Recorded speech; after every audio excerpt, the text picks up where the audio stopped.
নমস্কার বন্ধুরা, আমি দেবজ্যোতি ওরফে রান্তু। আপনারা দেখছেন রান্তুর ছাদ বাগান। প্রতিদিনের মতো আজও আমি চলে এসেছি আপনাদের সামনে। আমার কাছে যে লক্ষ্মী জবা গাছ আছে, মানে জবা গাছের যতগুলো ভ্যারাইটি তার মধ্যে এটা একটা ভ্যারাইটি। যে ফুলটার নাম হচ্ছে লক্ষ্মী জবা। অসংখ্য ফুল ফোটে। আপনারা আমার চুটকি জবা গাছে দেখেছেন, পরিচর্যা দেখেছেন, সেই ফুলটাও দেখেছেন। এই লক্ষ্মী জবা ফুলটা কিন্তু তার থেকে একটু বড়, মানে আমাদের যে দেশীয় জবা আছে সেই দেশীয় জবার মতন বড় না, আবার চুটকি জবার মতনও ছোট না, মাঝারি টাইপের। প্রচুর ফুল ফোটে গাছে। আমি এই গাছটি গত বছর নার্সারি থেকে নিয়ে এসেছিলাম। নিয়ে আসার পর আমি 6 ইঞ্চি টবে এই গাছটাকে সেই সময় বসিয়েছিলাম। এবছর ফেব্রুয়ারি মাসে এই গাছটিকে আমি 10 ইঞ্চি প্যারালাল টবে বসিয়েছি, কারণ গাছের গ্রোথটা বেশ ভালোই হয়েছিল।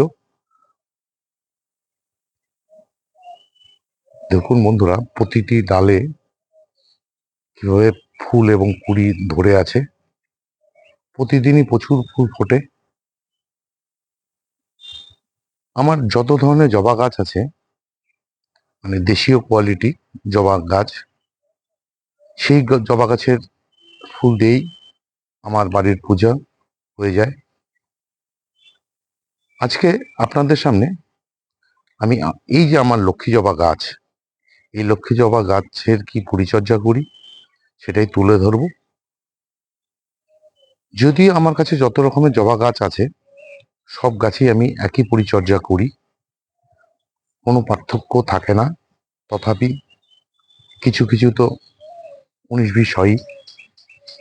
এই লক্ষ্মী জবা গাছের জন্য আমি কি ব্যবহার করি, কি খাওয়া দেই, কি ওষুধ দেই এবং কি ফাঙ্গিসাইড দেই, সেটাই আপনাদের সামনে তুলে ধরছি।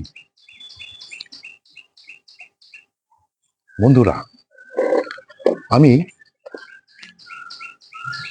অক্টোবর মাস থেকে নভেম্বর মাস পর্যন্ত আমার যত ধরনের জবা গাছ আছে, মানে বিদেশি জবা বাদ দিয়ে এদেশীয় জবা গাছগুলোতে আমি প্রতি সপ্তাহে সর্ষের খোল জল দেই।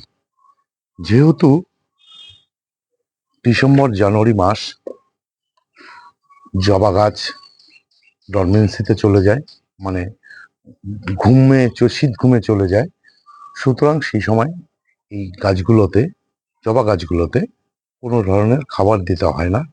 শুধু খালি লক্ষ্য রাখতে হয় গাছে যেন কোনো ধরনের রোগ পোকা না হয়, তার ব্যবস্থা নিতে হয়। তার জন্য আমি শীতের দিনে কিন্তু খুব একটা ফাঙ্গিসাইডের প্রয়োজন পড়ে না। তাও আমি শীতের সময় মাসে একবার করে ফাঙ্গিসাইড দিই।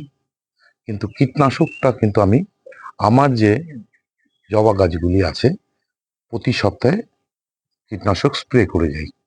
সেই কীটনাশক স্প্রেটা কি করি, বিশেষ করে জবা গাছকে দেই কনফিডার, মানে ইমিডাক্লোরোপিডের যে গ্রুপের যে ওষুধ, কনফিডার দেই, নাহলে সুপার সোনাটা দেই, নাহলে টাপগড় দেই, পেগাসাস দেই। কারণ এই যে জবা গাছগুলোতে, এই জবা গাছগুলোতে কিন্তু মানে জবা গাছের সব থেকে বড় রোগ বলতে হচ্ছে, মানে সব থেকে বড় এই জবা গাছের মধ্যে আক্রমণ করে কিন্তু মিলিবাগ এবং সাদামাছি। কিন্তু আমার যত ধরনের জবা গাছ আছে, যেহেতু আমি পর্যায়ক্রমে প্রতি সপ্তাহেই কীটনাশক ব্যবহার করি, সুতরাং আমার জবা গাছে আজ পর্যন্ত কোনো ধরনের পোকা আমি আমার গাছে হতে দেইনি বা হতে পারে না। যেহেতু সাদামাছি, মিলিবাগ, কাটারপিলার এইসব পোকাগুলো এই জবা গাছের উপর আক্রমণ করে, তার জন্য কিন্তু আমি এই যে কীটনাশক যেগুলোর নাম বললাম, কনফিডার, সুপার সোনাটা, তারপরে যে তাপগড়, আপনার পেগাসাস, একতারা যে কীটনাশকটি আছে সেটা কিন্তু মিলিবাগের জন্য সব থেকে দারুণ ওষুধ। আমার কাছে একতারা আছে, কিন্তু আমাকে একতারা ব্যবহার করতে হয় না, কোনো দিনই হয়নি। তাও মাঝে মাঝে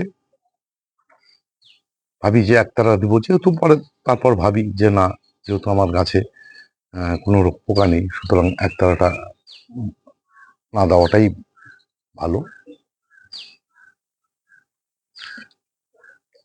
আর ফাঙ্গিসাইড মাসে, যেহেতু আমি একবার করে দিই শীতের সময়, সেই সময় যেদিন আমি ফাঙ্গিসাইডটা দিব, আমি কিন্তু মাসে একটা নির্দিষ্ট ডেটে ফাঙ্গিসাইডটা দেই, অন্যান্য গাছেও দেই। সেদিন যেই ফাঙ্গিসাইডটা ভাগ্যে পড়ে এই জবা গাছগুলোর, সেদিন সেই ফাঙ্গিসাইডটাই পায়।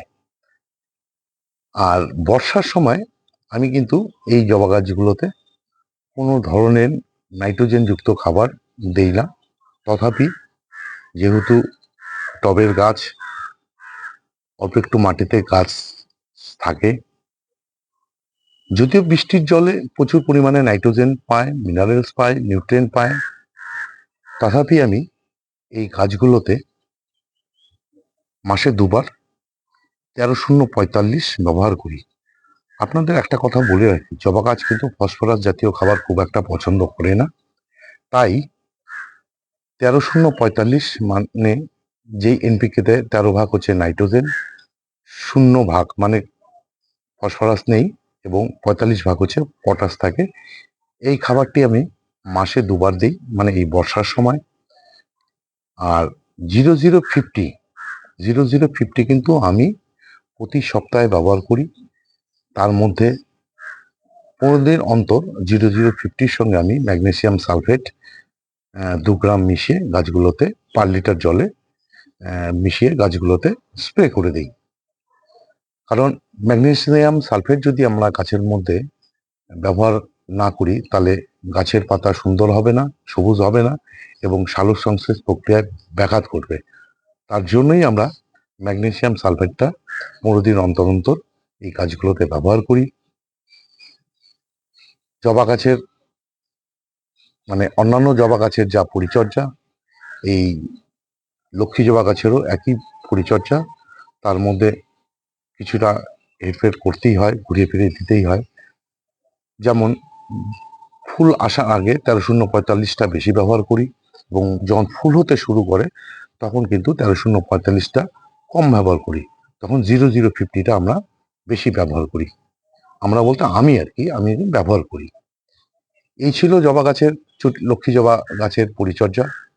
যদি আপনাদের এই পরিচর্যা ভালো লেগে থাকে, তাহলে আমার এই ভিডিওটির উপরে লাইক দেবেন, কমেন্ট করবেন, এবং আমার এই যে গাছের উপর, মানে রামতুর ছাদ বাগানে বিভিন্ন গাছের উপরের আপডেট পেতে চাইলে, মানে পরিচর্যা পেতে চাইলে আমার চ্যানেলটি সাবস্ক্রাইব করবেন।